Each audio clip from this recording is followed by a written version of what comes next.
শহীদ উসমান হাদির কবর জিয়ারত করবেন। আমাদের এটা আগে বলে নেই, আমাদের প্রথম দিনের অনুষ্ঠান বিমানবন্দর থেকে 300 ফিট রাস্তার অভ্যর্থনা স্থল, সেখান থেকে দেশনেত্রী বেগম খালেদা জিয়াকে দেখতে যাওয়া এবারকেয়ার হাসপাতাল, এবারকেয়ার হাসপাতাল থেকে তিনি সরাসরি বাসভবনে চলে আসবেন। তখন বিমানবন্দর সড়ক হয়ে কাকলের মোড় হয়ে গুলশান 2 নম্বর হয়ে তিনি বাসভবনে চলে আসবেন। সেদিন আর অন্য কোনো অনুষ্ঠান হবে না।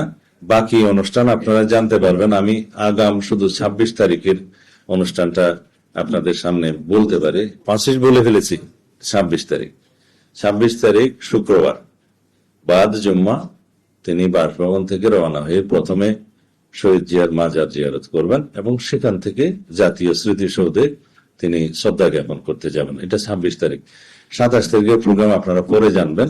সেদিন অন্যান্য অনুষ্ঠানের মধ্যে আমি শুধু আপনাদেরকে আগাম টাইমিং ছাড়া এখন বলতে পারি যে আমাদের সেদিনের অনুষ্ঠানের মধ্যে 27 তারিখে তিনি এনআইডি কার্ড এবং ভোটার হওয়ার সমস্ত কাজগুলো সেদিন করবেন। এরপরে শহীদ উসমান হাদির কবর জিয়ারত করবেন এবং যাওয়ার পথে তিনি পঙ্গু হাসপাতালে জুলাই অভ্যুত্থানের যে কর্মসূচি, পঙ্গু হাসপাতালে যাওয়া, তাদেরকে দেখতে যাওয়া সেটা, এবং এরপর আরেকটি অনুষ্ঠান হবে, সেটা এখনো আমরা বিস্তারিত ঠিক করিনি, আপনাদেরকে যথাসময়ে জানাবো।